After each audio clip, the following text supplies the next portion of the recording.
Hi guys, எல்லாருக்கும் good morning. என்னமோ நானுமோ பெரிய கோடீஸ்வரி மாதிரியும் பெரிய லட்சாதிபதி மாதிரியும் பெரிய கோடியிலே மிதக்கிற மாதிரி சொல்கிறீங்களேடா. இங்கே பாருங்கடா, தெரியுதா? அந்த மாதிரி பல நாளாக அடுக்கி வச்சுருந்தேன். இந்த அப்புறம் உங்கள் மாமாவை கொண்டு போக சொன்னால் கொண்டுட்டு போகவே இல்லை. இப்போ இந்த அண்ணன் 3 நாள் அலையிறான். 3 நாளைக்கு முன்னாடியே வர சொன்னேன். இவர் இன்றைக்கி தான் எங்கே நான் வந்துக்கிட்டே இருக்கேன், உங்களை ஆளை காணாம்னாரு. இந்த பாருங்க, நல்லா பார்த்துக்கோங்க. பழைய பேப்பர் கிலோ 18 ரூபாய்க்கு எடுக்கிறாராம். இப்போ போட்டுட்டு இதில் எவ்வளோ வருது அப்படிங்கிறத காட்டுறேன். சரியா? எத்தனை கிலோ வரும்ண்ணே ஒரு குத்து மதிப்பாக? உங்கள் குத்து மதிப்புக்கு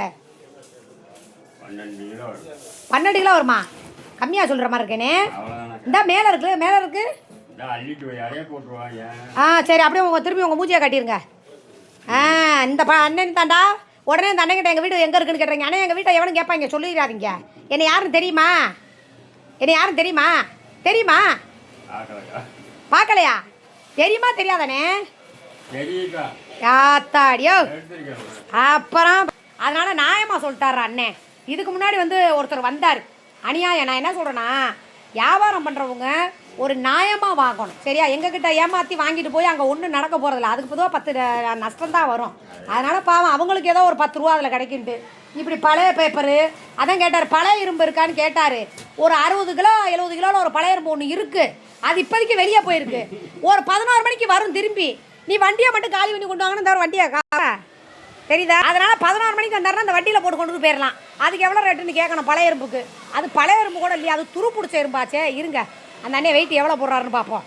அண்ணே இங்கே வானே பரவாயில்ல உண்ணே. அது உழப்பாடிக்கிறேன், நம்ம ஒத்தாசையாக்கணும். இந்த நாளைக்கு போனேன் நானும் ஒரு காலத்தில் உழைச்சவா தானே. போடுனேன் அங்கே டக்குன்னு போடுனேன். மழை அப்போ தான் 4 வீட்டு வியாபாரத்துக்கு போவோம். பாவம் என்னடா, நம்ம பிடிச்சிட்டோம்னா அந்த அண்ணே உள்ளே போட்டோம். அதான் அண்ணே எனக்கு வேஸ்ட்டு தான் கொட்டுக்கு போயிடுது. ஆமாம், அது இந்த சின்ன பொட்டணம் மடிக்க ஆகும்ல. ஓட்டை கொடுக்குறாங்க. நம்ம அந்த பொட்டி கடை கேட்டுப்பாங்கல்ல, சின்ன மிச்சர் கொடுக்க. அது என்னத்தையும்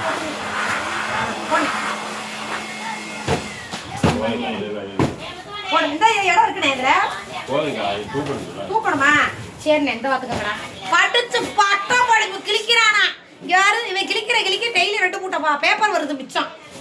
வாங்குறது 5 ரூபாய்க்கோ 10 ரூபாய்க்கோ வாங்குறான். ஆனால் கிலோ பார்த்தீங்களா 18 ரூபாய்க்கு தான் எடுக்கிறாங்க. பார்த்துக்கங்க. அண்ணன் இருக்கட்டும்டா, இப்போ போட்டுக்கிட்டு இருக்கிறாரு. நான் இப்போ எவ்வளோ காசு கொடுக்குறாருன்னா அவர் கையில் காசு கொடுக்குறத வாங்கிக்கிறேன். ஓகே, வெயிட் பண்ணுங்க. இங்கே பாருங்க, இது அந்த காலத்தில் வெயிட் விட்டது ஏன்னே கரெக்டாக வேலை செய்வானே.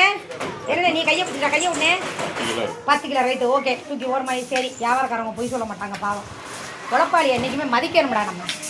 இதை தூக்குனேன். என்ன கீழே கிழிச்சிருச்சு, அதுக்குள்ளே பார்த்துக்கணே கொட்டிடாம. இதெல்லாம் இன்னுமானே வச்சுக்கிட்டு இருக்க? நான்லாம் பால் குடிக்கிற வயசுல பார்த்த அது 4 கிலோ 14 கிலோ இருக்கு. ரைட்டு, இப்போ 14 கிலோ இருக்குதா? எவ்வளோ அண்ணன் காசு கொடுக்குறாருன்னு பார்க்குறேன். வெயிட் பண்ணுங்க. 210 ரூபா தான் வருமா நம்மளடா? இதை வச்சு நான் என்னடா பண்ணுறது? வாங்கின மீனுக்கு கூட 10,000டா. மீனுக்கே 300 ரூபா கொடுத்துருக்கேன். அண்ணே நோ சில்லறனே. ரைட்டுண்ணே, போனேன் 10 ரூபா தானே விடுனே. என்னடா 10 ரூபா தான் பாவம். விடுனே வச்சு அதில் 10 வாங்கி பிள்ளைக்கு ஏதாவது வாங்கி இங்கே கொடுனே. சரிடா, ரைட்ரா. பாடுறா, பேப்பர் வித்த காசு 200 ரூபா.